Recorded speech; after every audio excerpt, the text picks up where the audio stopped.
La mobilisation des militants, sympathisants, parents et amis et connaissances était déjà forte, permanente et grandiose au siège du PNDS Taraya et à la devanture de l'aéroport international Diori Hamani de Niamey, 3 heures avant même l'arrivée du vol du leader de l'opposition Mahamadou Issoufou, qui a décidé de revenir au pays 48 heures à peine qu'un mandat d'arrêt international a été lancé contre lui par la justice nigérienne pour blanchiment d'argent. Arrivé aux environs de 21h, le chef de file de l'opposition, entouré des membres de la CFDR et ses proches collaborateurs, a eu un premier bain de foule avec ses militants à la devanture du salon officiel de l'aéroport.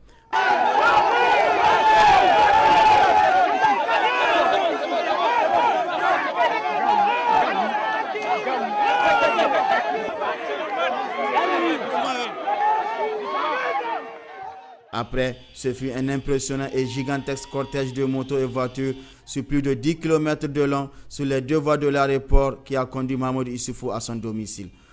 Tout au long du trajet, la population est sortie massivement pour saluer ce retour triomphal de Zaki, comme l'appellent affectueusement ses partisans, dans une ambiance euphorique où on pouvait entendre les slogans du genre « Le PNDS, la force tranquille, Zaki l'invincible, l'intrépide ». À son domicile, l'ambiance était aussi survoltée et c'était dans une effervescence totale que Mahamadou Issoufou est sorti comme un lion de son véhicule pour faire entendre sa voix.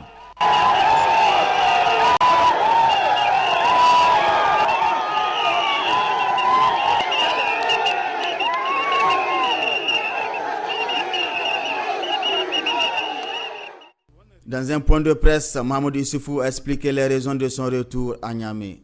J'ai décidé de rentrer au Niger parce que je n'ai rien à me reprocher. Et j'ai décidé aussi de rentrer, comme je l'ai dit, parce que je n'ai pas un autre pays que le Niger. Je n'ai pas une autre patrie que le Niger. Et donc, quelle que soit la situation, je suis et demeure nigérien. Et c'est pour cela que je suis rentré, pour me mettre à la disposition de la justice. Ce n'est un secret pour personne. Le président Tanja a pour objectif d'instaurer une dictature dans le pays.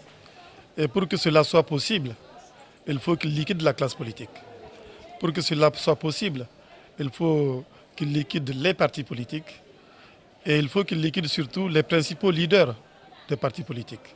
Les principaux leaders des partis politiques, vous avez parlé de Hama Amadou tantôt, on parle aussi de Maman Ousmane, et puis de tant d'autres leaders politiques de ce pays qui sont engagés dans le combat contre le projet d'instauration d'une dictature par Tanja dans le pays.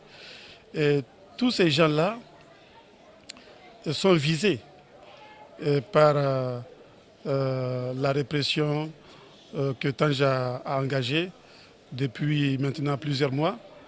Et pour pouvoir liquider la classe politique, pour pouvoir liquider les partis politiques et régner sans partage sur le pays, il faut qu'ils salissent la classe politique. Il faut qu'ils salissent en particulier les principaux animateurs de la vie politique. Il a également réaffirmé son engagement à lutter pour le retour à l'ordre constitutionnel normal. Ces accusations ciblées n'ont d'autre objectif que de liquider, je me répète encore, la classe politique. Mais nous n'allons pas nous laisser intimider, qu'ils se rassurent. On ne se laissera jamais intimider. Ce combat que nous avons engagé contre la liquidation de la démocratie, nous allons le poursuivre jusqu'au bout, Inch'Allah. Bien auparavant, Mahamadou Issoufou a animé un mini-meeting à la devanture de sa construction où il s'est lancé dans une diatribe verbale contre le régime en place qui, selon lui, règne par le dilatoire et l'intimidation et qui, a-t-il poursuivi, est le seul et unique responsable de la crise politique au Niger. Il a remercié la population de Niamey pour son soutien inestimable avant d'appeler toutes les forces démocratiques et républicaines à la vigilance et à la détermination pour le rétablissement de l'ordre constitutionnel au Niger.